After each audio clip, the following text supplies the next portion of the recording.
Història d'un artista. Episodi 25. Per Carbae. El meu nom és Mari Carmen Baeza Brotons. Alguns em coneixen per Carbae. I la meua gent em diu Mari. Vaig néixer en un estiu de per allà a principis dels 70, l'any 72, exactament. Eren uns altres temps, com diria la meua àvia. Soc Leo i, com bona lleona, impulsiva, positiva, perseverant i, per descomptat, cabuda. Quan alguna cosa se'm fica entre cella i cella, ho intente.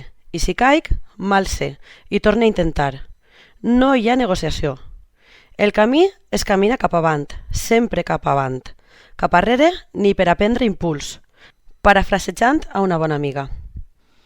Us comento tot això perquè vull explicar-vos qui sóc, com sóc i què significa per a mi aquesta professió, i em sembla interessant que em conegueu una miqueta.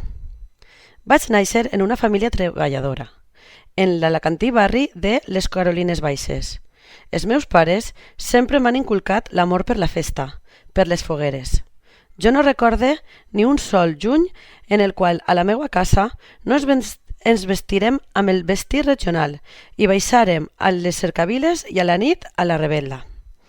Però a mi la cosa que més m'agradava no era vestir-me, ni les cercaviles. A mi el que més m'agradava era el dia en què em portaven la foguera i la muntaven. M'encantava. Em passava les hores a peu de tanca, mirant com treballaven els artistes. Em flipaven els colors, les formes, les figures. No comprenia com aquests homes tan xicotets podien fer amb les seues mans totes aquestes coses, i a més, tan grans. El que més em fascinava era que damunt em contaven que eren de cartó. Jo no m'ho creia, i recorde que el meu pare em deia que sí, Mari, no sigues caborra, que són de cartó, però no del de la drogueria, cartó pedra, i després li posen fusta per dins. A mi no em convencia del tot, però si ho deia el meu pare, seria veritat. Quan passaven els dies i arribava la nit en què les cremaven, tenia un munt de sentiments oposats. Em feia pena, però una vegada que els calaven foc, s'escavava la tristesa i començava a comptar els dies que faltaven per a tornar a veure aquells homes treballar, aquelles figures tan increïbles, i pensava que seria un somni per a mi, poder fer això algun dia, alçar les meues pròpies fogueres. Quina bogeria! Mai vaig pensar que es poguera fer realitat. Sempre m'ha encantat dibuixar, pintar, la fotografia. Vaig intentar fer belles arts, però en aquells dies es feia a València i no va poder ser. Vaig acabar estudiant òptica en la Universitat d'Alacant. La veritat és que mai he exercit. Això de l'art era un somni apartat i al final vaig acabar treballant d'administrativa en una oficina. He tingut una bona vida, no em puc queixar. Una família meravellosa i la salut m'ha respectat. Tocarem fusta. Però em faltava alguna cosa. Era rar. Però així era. El temps passava entre decorats per a presentacions, playbacks de la foguera, ninots de carrer i tot allò en què poguera escriure, dibuixar, pintar. Em donava aire, em retornava la vida, i no dramatitze. Era l'única cosa que em transportava al meu món. Em feia feliç, més que qualsevol altra cosa. Em sentia viva. Va passar el temps i de sobte va arribar la crisi.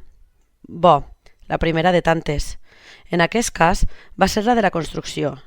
En aquell temps treballava com a administrativa d'obra en una empresa d'obra civil i, clar, ens pegava de ple. Però jo en aquest moment vaig veure la llum. Ho vaig tindre clar. Des del minut zero. Era la meva oportunitat. No anava a tindre una altra. La meva filla era ja major i el meu xic m'animava a intentar-ho.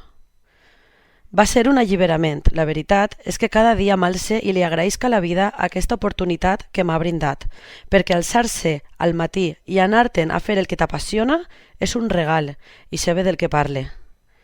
Em vaig trobar molt perduda.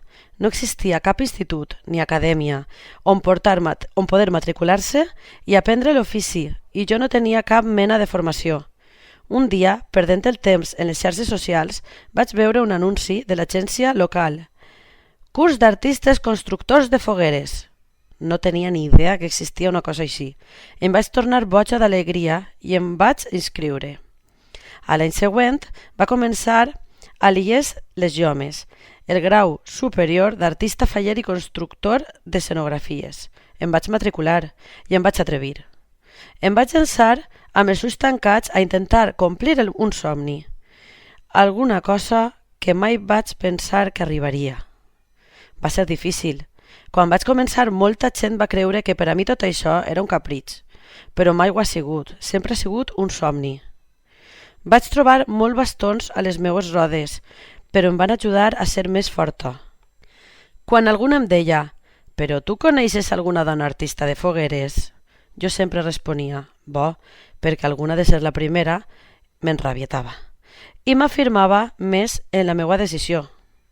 Al principi era com una llosa això de ser dona en aquest gremi purament masculí. En el gremi de València som un 5% de dones i a Alacant 1%, per ser generosa. Bo, una ara dues.